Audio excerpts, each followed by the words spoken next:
Hello and welcome back to The Explainer. Today, we're diving into a really provocative idea. What if a nation's freedom isn't just a moment in history, but a mission for the future?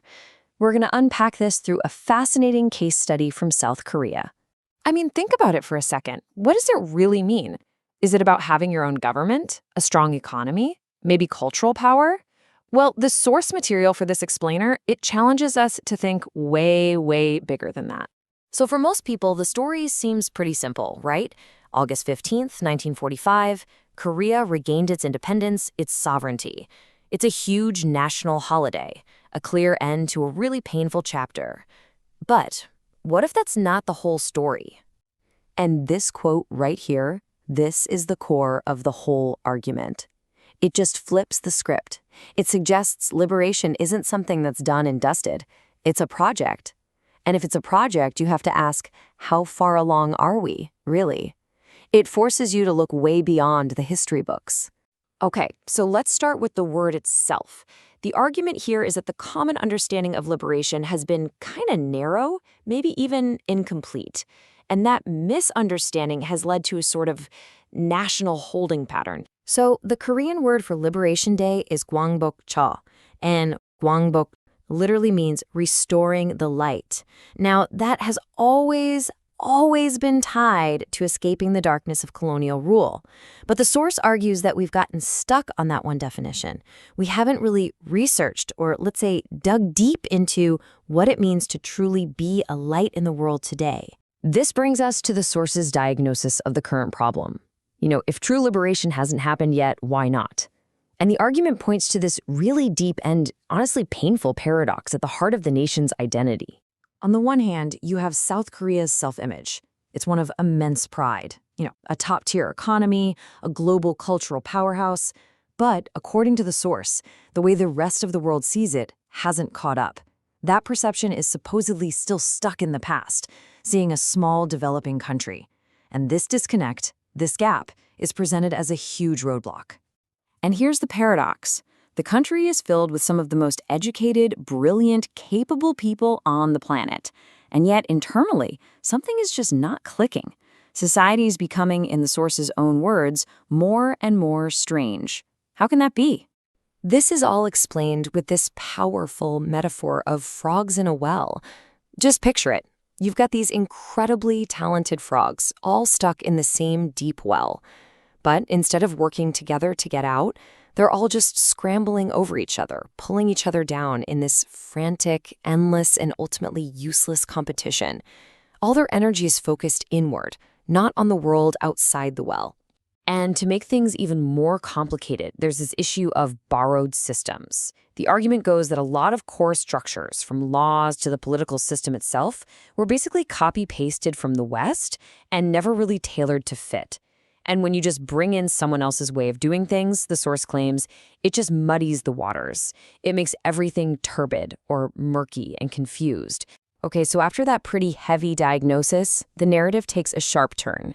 The argument is that hiding underneath all these problems is this incredible foundational strength, a genuine world-first achievement that shows what's really possible. I mean, just let that sink in. This quote is so powerful. Right after the Korean War, when the nation was one of the absolute poorest on the planet, what was the first priority? Education. Before they had enough food, before they rebuilt all the infrastructure, they were building schools. They were teaching kids about their historic mission while they were literally starving. And the result of that incredible, unbelievable sacrifice? Well, from this perspective, it's something totally unprecedented in 5,000 years of human history. An entire people, men and women, all equipped with knowledge. This mass education isn't just a success story. It's framed as a monumental human achievement. So, this leads us to a really pivotal idea in this whole argument. All that learning, all that economic growth, that wasn't the end goal. That was just the preparation. That was just phase one. The argument breaks it down into two very clear phases. For the last 70-plus years, it was the growth phase. The mission was to learn, build, and catch up. The source is basically declaring that mission is complete. Check. Now we are at the very start of the action phase, and the task is totally different. It's not about growing anymore, it's about using all that knowledge for something bigger, to actually contribute to the rest of the world.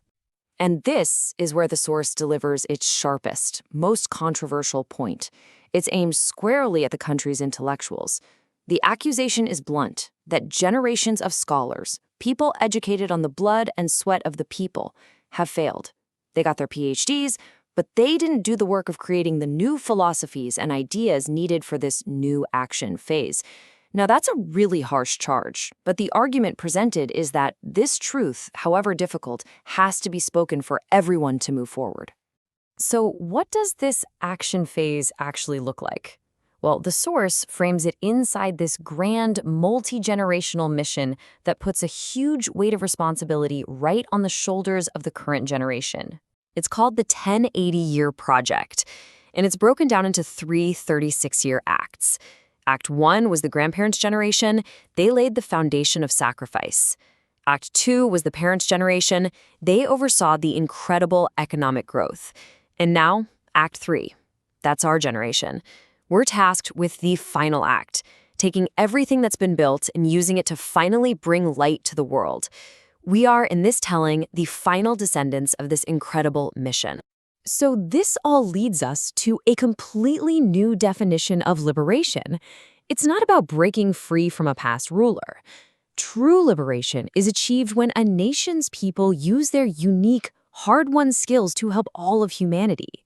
In doing that, they don't just find their own light, they become a guiding light for the entire world. And that leaves us all with this final, really powerful question. And it's bigger than just one country. It's asking all of us to think about what it really means for any nation, or even any person, to move beyond just surviving or growing, and find a purpose that contributes to something bigger than ourselves.